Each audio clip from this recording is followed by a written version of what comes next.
So you did why weird fiction and it's wildly popular. So I thought, why not weird fiction, in which I discuss my long and sordid history in relationship with weird fiction.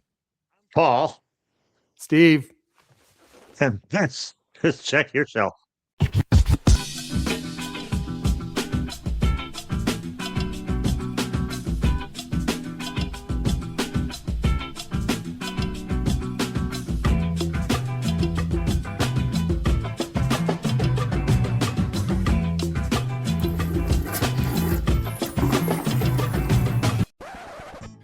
So I listened to you the other day when you were talking about why weird fiction. When people say I never looked better. That's right. I love the hat. I'd love to borrow that hat sometime. Full disclosure, my video was jacked up. My audio was fine. My video was jacked up, and in a panic, I just threw Lee Van Cleef on there, which I'm, want to do awesome most days anyway. Yeah. And this show does not embrace the visual components of AI. Otherwise, you could have had his lips move as though it was you. Yeah. If you wanted to. I had actually thought about because Mark from Return of the Son of the Show, link down below, had mentioned that when he was watching it, and I said I had actually entertained the idea of taking a clip from a movie and just repeating it, but the amount of editing that would have taken, and I wanted to get that video out the door. So maybe next time, kids. I was trying to think of the show where they're everybody's whatever the cartoon where they talking about Clutch Cargo. Clutch Cargo, thank you. Clutch Cargo. You could have been like Clutch Cargo. Anyway, why weird fiction? Yes. And you could have done the flappy head thing like they do in South Park for Canadians. Oh yeah.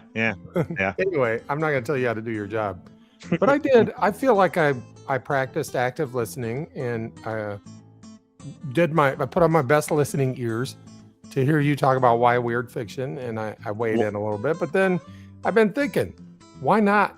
There are reasons not to. We had the same background, we grew up in the same area, we've been in touch all these years. So why did one of us embrace weird fiction and the other one didn't? So I think it's about time that I got a word in for the people on Pulp Island who are like, screw your weird fiction. All right. So I'm sure there's a lot of those. Almost none. So here's the deal. We did our BookTube noob tag when we first started this thing, and I talked about the first stuff I read when I was growing up. And I was a teacher pleaser, if that's a word. I was an authority. I looked up to authority. I believed the way to prevent any negativity from entering my life was just go along with whatever the authority figures are saying. And then I also found out if you please the teachers and do what they want, you get praise from the teachers, the principal, your parents' friends, your other relatives. Everybody suddenly thinks you're awesome, right? See, this is the reason why the ancient astronauts saw the wisdom in making us about a year apart. Because were we in the same grade and you were in the same class I was in, all those kids, I hated those kids. You would have hated me. Basically, yes. So yeah. Hey, it would be impossible for you to have hated me more than I hated myself. Man, we got deep all of a sudden. That's what therapy's for. All right. So I don't hate little Steve anymore. I just wish I could give him a hug. I'd like to give little Steve a hug and say, it's okay to get a B once in a while. It's all right. You can get a B. Ask your friend Paul. He's never gotten a B, and he feels like he would like to get some too. But Paul's parents were busy yelling, "Why can't you get a B? Why can't you get a B? You better not get a B." To be fair to my parents, they were not the kind of parents who demanded good grades. They encouraged good grades. They encouraged education, but it wasn't like I got in trouble if I wasn't. They paid attention and they're like, "Okay, how can we improve this? What can we do? How can we help?" But they didn't yell at me, just to be fair to them. But But anyway, I enjoyed the praise and the goodness that came from pleasing teachers, right? But anyway, so we go to the library, and also I was into sports, because that's how, now I do blame my parents for that. Not in a bad way, but they had us playing baseball and whatever else, basketball, whatever sports came along, other than football. They were totally afraid of football. Put us in taekwondo, all that stuff. And with good reason. People get hurt in that game. Brain damage, dude. Of course, we played it a lot. Pickup games in our yard. Yeah. Those were fun. Yeah. I think I almost broke my arm one time. Anyway, so the books at the library I gravitated toward were not weird fiction. They were the sports books or Ramona the Brave. I was a big Ramona the Brave fan. And whatever the teacher said, you ought to read this. And so weird fiction never came up. And I say all that too to say I didn't need a thing. I didn't need a thing that said, well, if I'm going to learn to read, I need to learn to read using this thing over here, right? Mm-hmm. I didn't suffer from, I don't know, any learning disabilities or anything like that prevented me. So I was fortunate in that way. So anyway, it just didn't come up, right? Conan, the Cimmerian, Conan the Barbarian, none of the Conans came up. Neither did Solomon Kane or any other Robert E. Howard stuff, no Lovecraft stuff. Now, Lovecraft came up later in life because Lovecraft has taken on sort of this, it's weird fiction, but he's almost highbrow weird fiction, right? So it came up later like, boy, if I'm going to seem smart, I better get into Lovecraft. But that didn't happen until later. So I went, and when I found Hitchhiker's Guide to the Galaxy, I was like, oh, here's something that I enjoy. I didn't wildly enjoy. I kind of like John Steinbeck, surprisingly. But I didn't really enjoy a lot of the storyteller. Yeah. But I did enjoy Hitchhiker's Guide. And then when I later discovered The Hobbit and the Lord of the Rings books, I enjoyed those.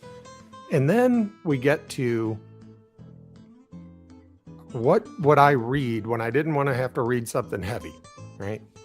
So it wasn't The Scarlet Letter. It wasn't One Flew Over the Cuckoo's Nest. It wasn't One Day in the Life of Ivan Denisovich. It wasn't those things, right? I just need something to relax with. And this must have frustrated the hell out of you, because I'd go again and again back to Lord of the Rings, Hitchhiker's Guide to the Galaxy. You're like, there are other books, right? I was like, yeah, but I can't take a risk. I can't risk reading something else and sitting down to relax, or often it would be in bed, laying in bed, getting ready to go to sleep, read something to relax, get tired, put it aside, go to sleep. I needed something comfortable, predictable. I know what I'm in for. I can't risk reading something that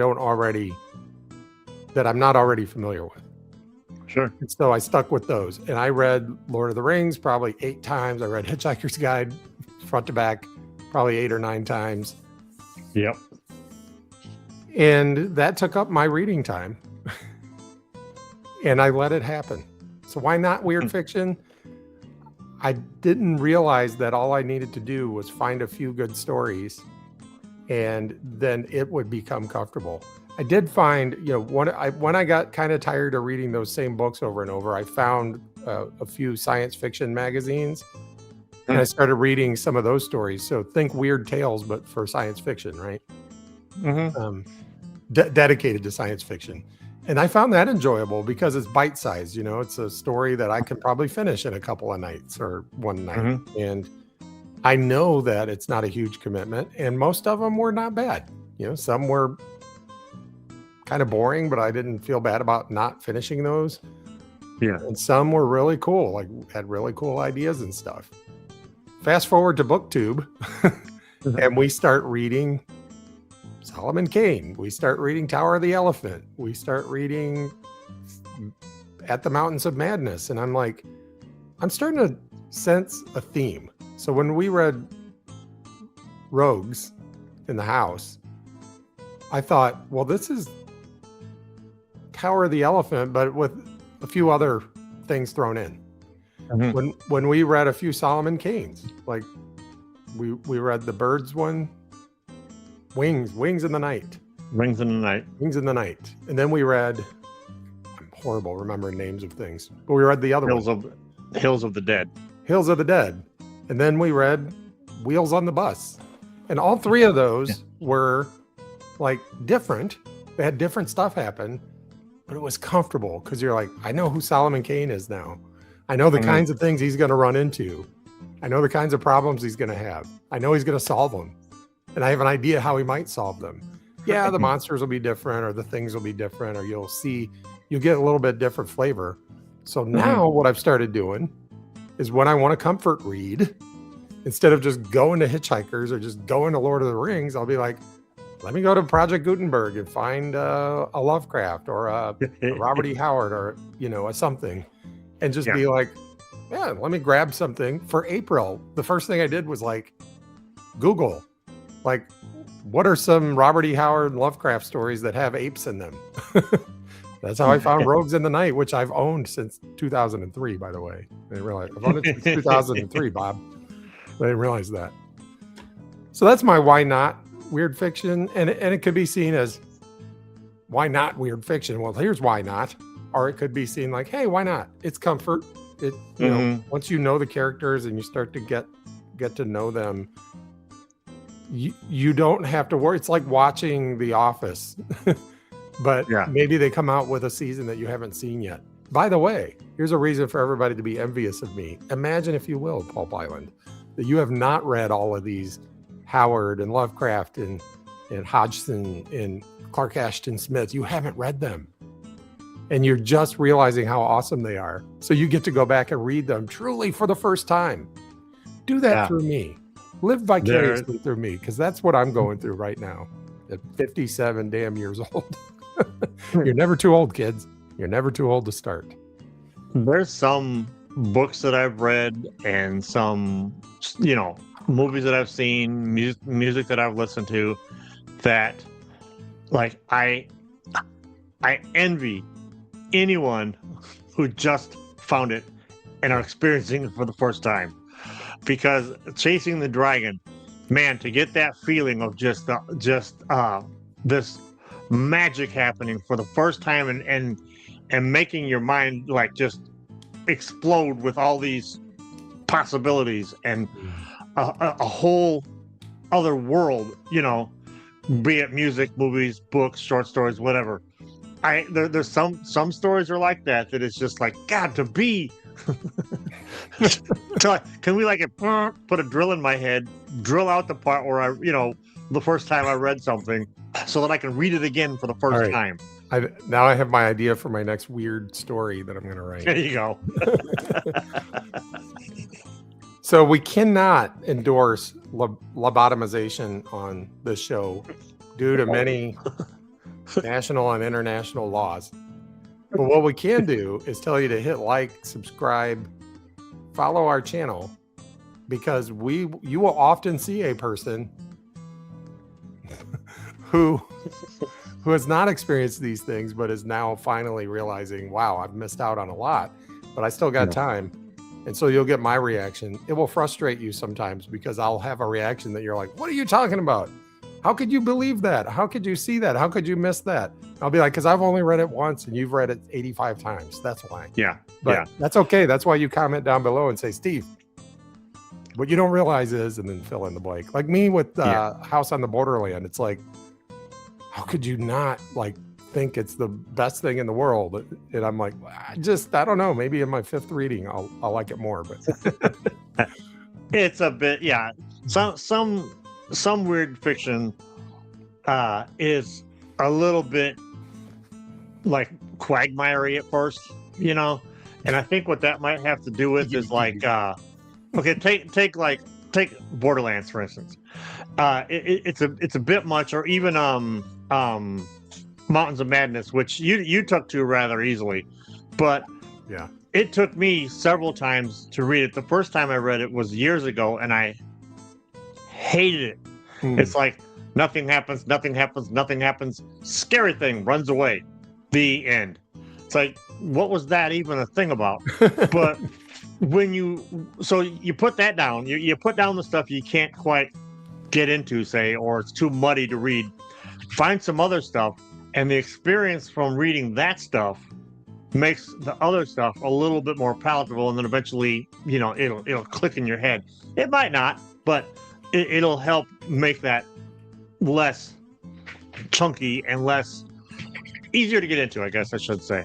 Like you read a lot of short, weird tales, and then come back weird fiction, and then come back to something as beefy as Madness, and it just makes it easier to digest and easier to get into and see why. Yeah. It is what it why it's so good. Yeah. My cat is going crazy down here. So after all that talk of our channel, follow us and everything, just a word of warning. If you are watching this because it has the word weird fiction in it, this is not a weird fiction channel. This is not even a pulp channel. We often talk about weird fiction. We often talk about pulp because it's something we like.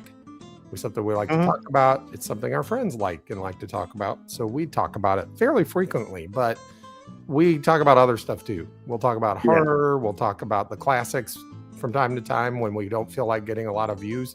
Like if we're like, I'm sick of all these views. We're getting too many views. Okay, let's do the death of Ivan Ilyich. Okay, we'll do that. And then we'll get like 8 views. But so yeah, sometimes we'll do the classics. Sometimes we'll just ramble on. So yeah, I want to just set expectations. We're not just pulp and weird fiction. We're other stuff too. But.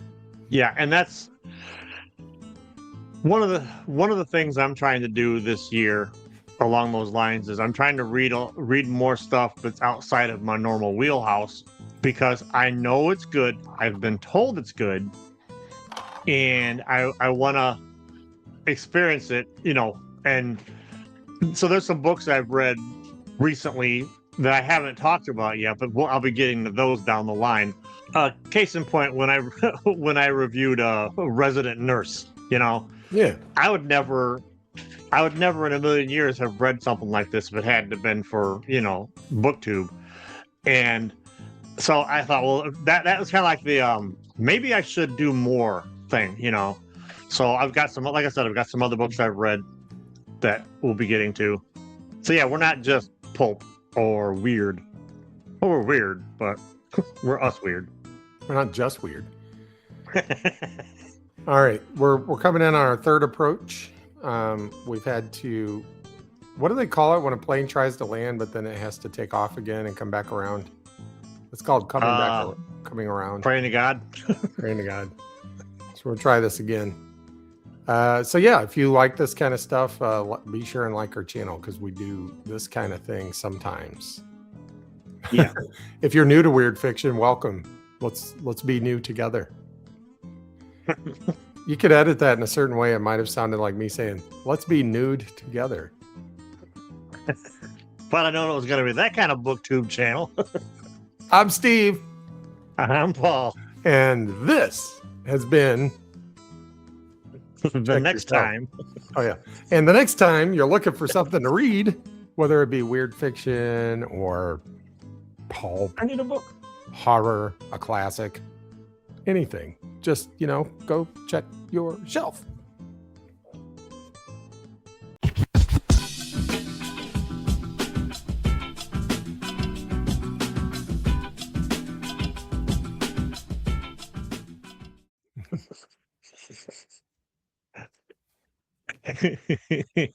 What are you making? Clip art for yourself? Oh yeah. No, I was trying to do that meme where it's like. Oh yeah, AI, like Skunk Gorilla.